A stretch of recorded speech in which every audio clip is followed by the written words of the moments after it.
بسم اللہ الرحمن الرحیم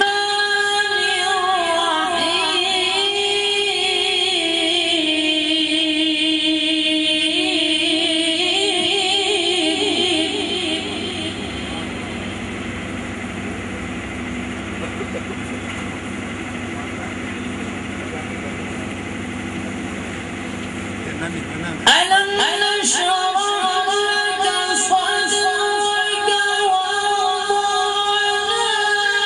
عنك وزرك الذي أنقض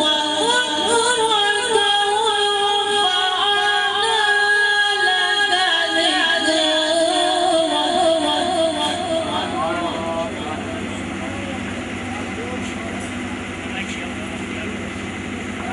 فإن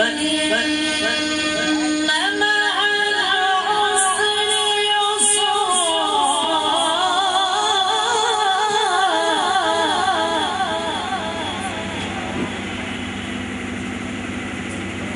إن مع العسر يسرا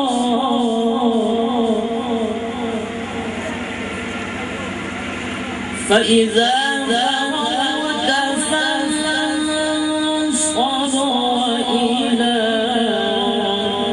ربك فارغب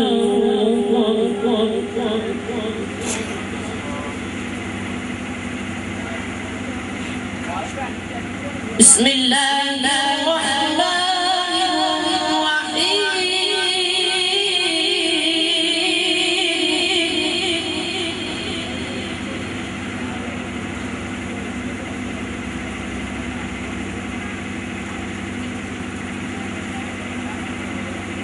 إذا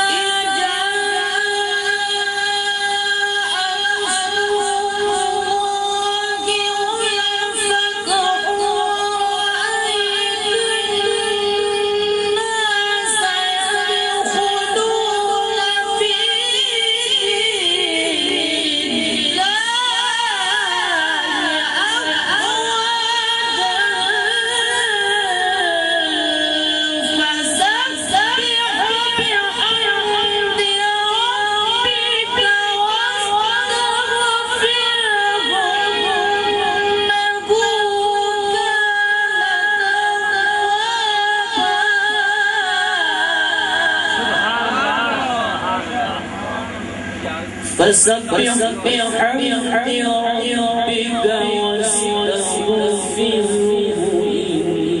إنه كان توابا فسبح بحمد ربك واستغفره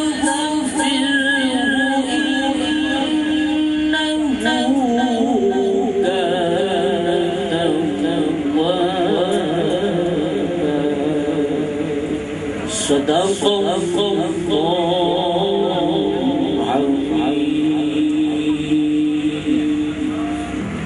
ممتاز قاری قاری غلام مصطفیٰ یا رسول اللہ کا تلاوت کلام پاک مجھے کافی حد تک یقین ہے کہ سامنے کافی جامعہ سے نوجوان بیٹھے ایسی ہے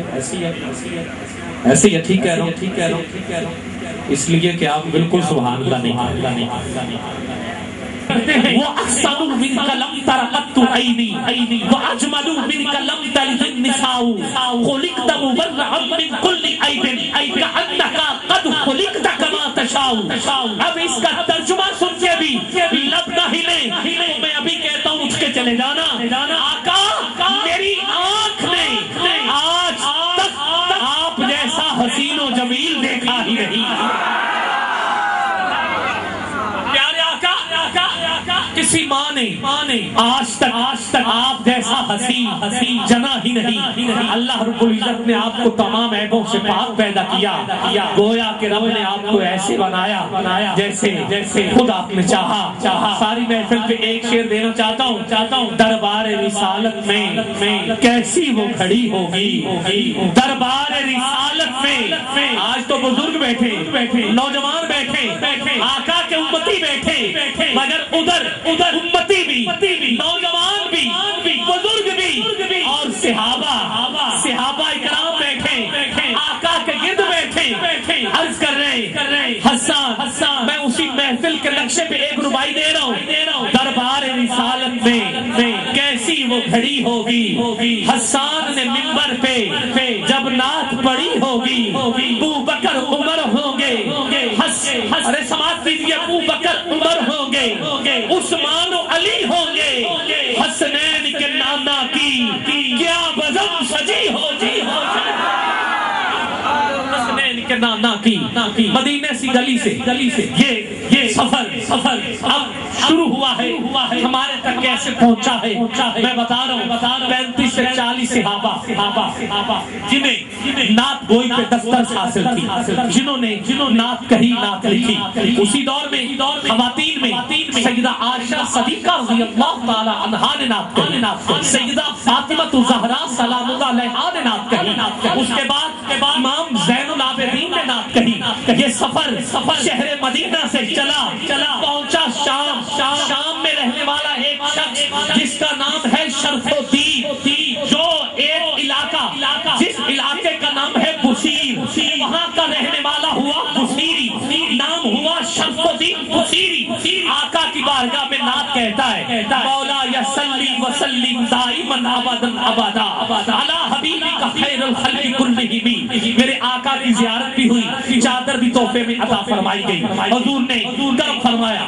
شیخ سعدی شرازی نے کہا, بلغ العلا بکمالہ کشفت تجا بجمالہ حسنت جمیع خصالہ. تیرے اور میرے نبی کی زیارت ہوئی. یا رسول اللہ کہنے والوں, دیکھیے ذرا ہمارا عقیدہ کہ آقا کو پکارا جائے تو آقا تشریف لاتے ہیں, آقا سماعت کرتے ہیں. سعدی لجپال آقا کو یاد کر لیں, آقا تشریف لائے. سعدی جو نعت لکھی ہے وہ تو پڑھ کے سنائی. آقا مکمل نہیں ہو رہی.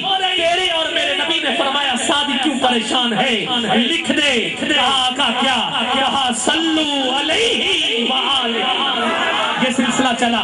میں اختتام کی طرف بڑھ رہا ہوں. پہنچا برے صغیر میں ایک شہزادہ رہتا ہے, کلام الامام امام الکلام شاہ احمد رضا خان بریلوی رحمت اللہ تعالی علیہ. قرآن اٹھایا, فرمان اٹھایا صحابہ کا. ارے عقیدے کو دیکھا, جو بات مکے کی گلی سے چلی منبر حسان پہ کہی گئی, وہی بات ہمارے اعلیٰ حضرت نے یوں کہی, کہا کاف گے سہا. قرآن اٹھا کے کہا کاف گے سہا.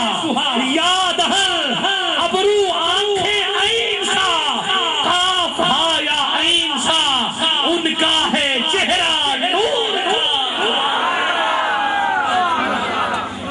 ان کا ہے چہرہ بولو نا, ان کا ہے چہرہ اور اونچی, ان کا ہے چہرہ.